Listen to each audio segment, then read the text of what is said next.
Alright, hey guys. Normally I shoot videos with my cell phone camera, but for some reason it doesn't want to work at the moment. That was my cell phone restarting. So I'm going to do the Q&A video. I was hoping to get more questions, but I did not, so I'm just going to answer the questions that are here. So, going down to the beginning. Alright, I already answered this question in the answers, but whatever. Meltdown Morphs ask if the Nexus mom and Dinker baby went to my friend, or were they sold to someone else and is the project lost? They went to my friend, so he will be breeding them, trying to prove them out. The project is not lost. Let's see. Reptile Boy 91. What was your first snake? When did you breed ball pythons? What temps did you put? And when did you put the males with females? Alright. Well, my first snake was a snowcorn. I bought him from a kid who lived a couple towns over.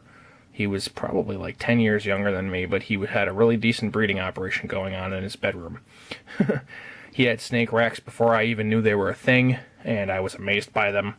I remember it, because I was a total noob. And he had a decent operation, but it was a male snowcorn. I kept my ball pythons in the 80s on the cooler side, 90 to 92 on the warm side. And pairing up, I usually started mid-October, so now. Hopefully that answers your question. What is my favorite thing I've ever hatched? From Jessica Brantley. To date, I have two. My female firefly, the one that passed away, who is just amazing. Her sister looks good still.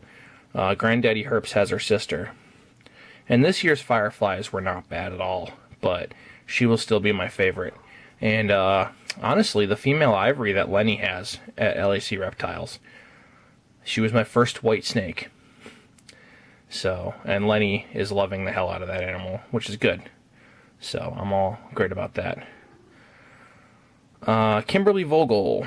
Are there any species of snakes that you would be interested in or fascinated by that you don't own right now? Do you plan on getting them, breeding, or just as a pet? Why are you interested? And what has kept you from keeping them thus far? Kenyan sand boas. I've always just thought they looked like living sock puppets, and they're cool. I will be getting some after I move, which is this weekend. But I'm not going to get them right away. I want to get the hogs over, settled. I thought about getting back in the corns again eventually. Maybe, I don't know. Reddicks? Maybe. Maybe a dwarf Reddick or two. I don't know. I've always thought about red-tailed boas too. Like, I've always liked the way they look, but I just never had the space. And right now I've got 4 cats, and I love them to death.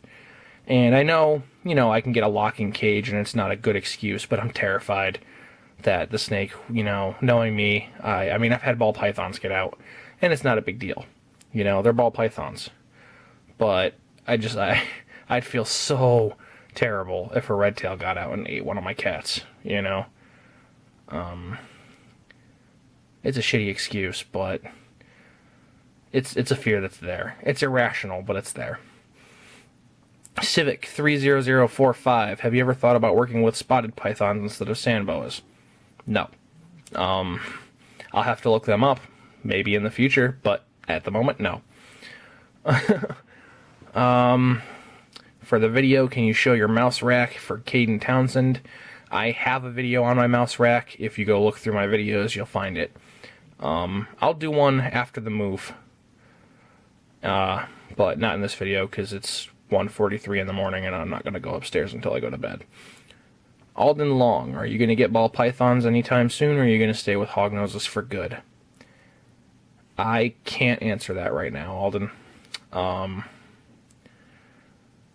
Hogs are the main thing right now. I'm going to get into Kenyans. I might get back into ball pythons in the future. That probably won't be for at least 2 years, though. I want to have my own house. I want to make sure I'm not going to be moving again. I want to be more financially stable for ball pythons. Because I've noticed that they tend to get sick much more often than other species. Like the hogs, they're tough. I know they can get sick. I know that. But they don't do it as often as ball pythons do. So I don't want to have to go through that again. If they get sick and I'm strapped for cash and I'm trying to treat an RI myself and then the animal dies, it's a shitty situation. I don't want to get into it again. But if I do get back into it, the banana is calling my name. I've seen some sick banana combos. And honestly, eventually GHI. And in the back of my brain and in the bottom of my heart is still a blackhead. I love those blackheads and the combos.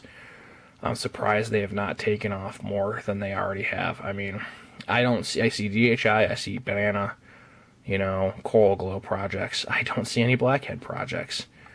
And it baffles me because it's an amazing looking animal. And the super, if you like dark animals, man, that's the way to go. But, also back to, real quick, Kimberly. I've also thought about blood pythons, but I don't think that's going to happen. I just don't think they're for me. I've thought about it, but I don't think it's going to happen. So that seems to be it for now. And seeing as this whole video was just spent staring at the screen, here's my favorite little guy again. My red phase. He's growing. He's probably about doubled in size. So, I mean, they're eating like every 3 days. And he's starting to get more and more of an attitude, which is funny. My males are usually the more chill ones. Out of all my animals, my males are chill. My females are the ones that huff and puff and get cranky with me. The only reason I don't have water dishes in these tubs is because even just little water cups fog these tubs up way too humid. So what I do is every day or so I pull them out and I pour a dish of water and I let them drink from it. And then I just put them back in. So if they're thirsty, they drink. If they're not, they just sit on the water. Once I move, I'm going to be upgrading these little guys to... Oh yeah, see? She's got attitude coming. You can tell she's a girl. The girls always huff and puff. But she's looking like she might be a red face too, which is even sweeter. But once I move, I'm going to move these guys up to 6-quart tubs, and they'll have full-time water dishes. So it's just with this rack, there's so little room for temperature gradient. I mean, there is temperature gradient. It's 90 in the back and like 80 in the front. But if you put the water on 80, it's going to fog up the tub. And too much condensation can give these guys RIs, and I don't want to do that.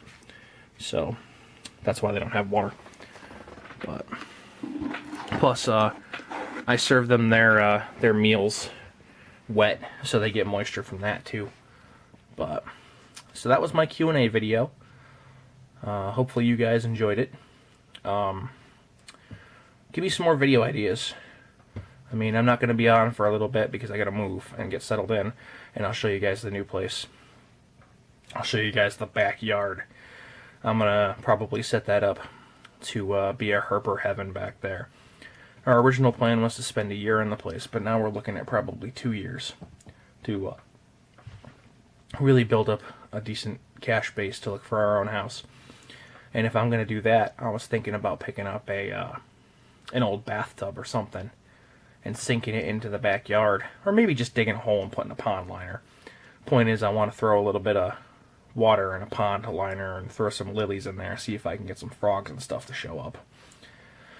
You know, not a crazy expensive pond, just an area where amphibians will show up. And I'm probably going to get some scrap metal, flat pieces of tin or something, throw them around little parts of the yard, see if I can get snakes to show up.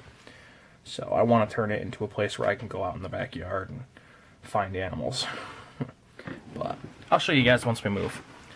That's it for now. Out.